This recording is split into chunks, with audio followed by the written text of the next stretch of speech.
6, 2 तिये 6, 2 चौके 8, 2 चौके 8। 2 गुरुजी, 25। मैंने साफ सफाई कर दी है, क्या मैं अंदर कक्षा में आ सकता हूँ? नहीं गुरुजी, वह नीची जाति का लड़का है। अगर वह कक्षा में आता है तो हम सब नहीं पढ़ेंगे। हाँ हाँ, हम नहीं पढ़ेंगे, हम नहीं पढ़ेंगे। हाँ हाँ, ठीक है। सुनो, पढ़ाई लिखाई करना तुम्हारा काम नहीं है। यह काम सिर्फ ऊंची जाति के लड़कों का है। तुमसे यह काम नहीं होगा। जाओ जाकर झाड़ू पोछा करो।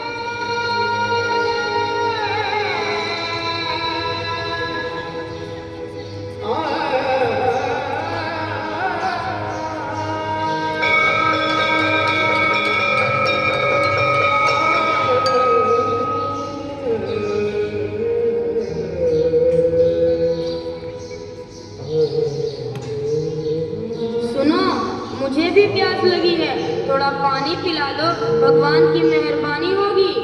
ए महान जाति का लड़का, तुम यहाँ क्या कर रहे हो? यहाँ तुम्हारी जगह नहीं है। चलो निकलो यहाँ से। हाँ हाँ, निकलो, चलो निकलो। सारा दिन खराब कर दिया।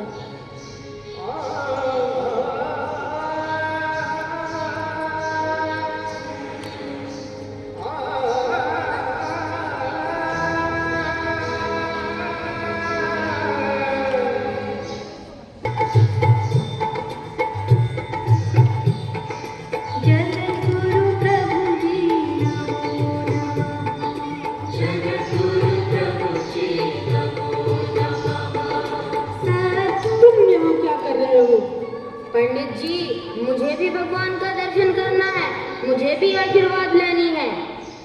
तुम यहाँ नहीं आ सकते। तुम अछूत हो। तुम्हारे अंदर आने से मंदिर अपवित्र हो जाएगा।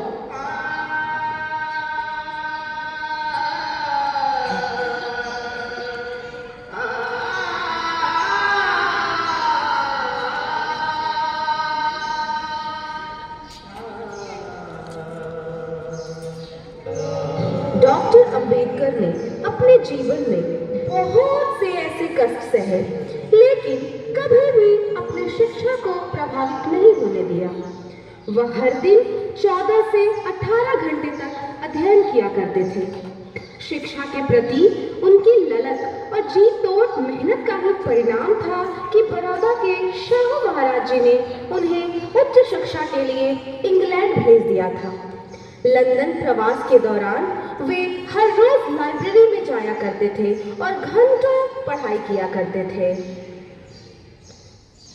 Why are you eating food in the library instead of going to the cafeteria?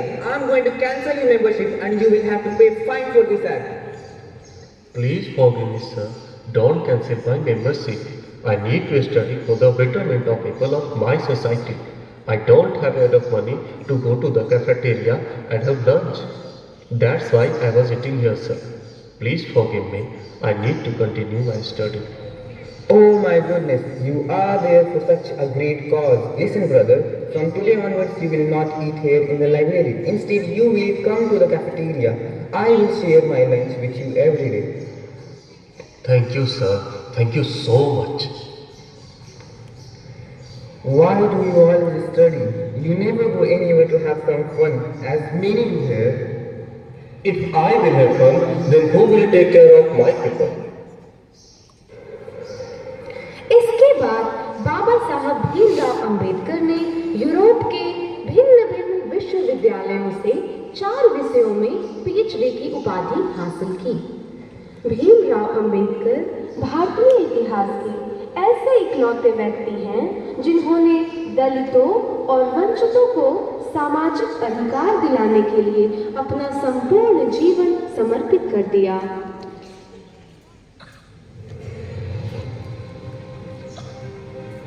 हम आदि से अंत तक भारतीय हैं। महात्मा आए और चले गए, परंतु अछूत अछूत ही बने हुए। जाति एक धारणा है जो मन की अवस्था मात्र है। कुछ लोग सोचते हैं कि धर्म समाज के लिए आवश्यक नहीं है। मैं यह दृष्टि नहीं रखता। मैं धर्म की नींव को समाज के जीवन और प्रथाओं के लिए आवश्यक मानता हूँ। परंतु जो धर्म जन्म से एक को श्रेष्ठ और दूसरे को नीच बनाए रखे, वह धर्म नहीं गुलाम बनाए रखने का षड्यंत्र है। यदि हम एक संयुक्त, एकीकृत आधुनिक भारत चाहते हैं तो सभी धर्मशास्त्रों की संप्रभुता का अंत होना चाहिए।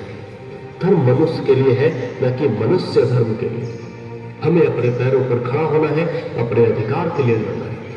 राजनीति में हिस्सा न लेने का सबसे बड़ा दंड यह है कि अयोग्य व्यक्ति आप पर शासन करने लगता है। मैं राजनीति में सुख भोगने नहीं, बल्कि अपने सभी दबे कुचले भाइयों को उनके अधिकार दिलाने आया हूं। ज्ञान हर व्यक्ति के जीवन का आधार है। शिक्षा महिलाओं के लिए भी उतनी ही जरूरी है जितनी पुरुषों के लिए। मैं बहुत मुश्किल से इस कारवां को इस स्थिति तक लाया। यदि मेरे लोग, मेरे सेनापति इस कारवां को आगे नहीं ले जा सके तो पीछे भी मत जाने देना। बाबा साहब भीमराव अंबेडकर की जय। बाबा साहब भीमराव अंबेडकर की जय। मेरे नाम की जय जयकार करने से अच्छा है मेरे बताए हुए रास्ते पर चलें। धन्यवाद।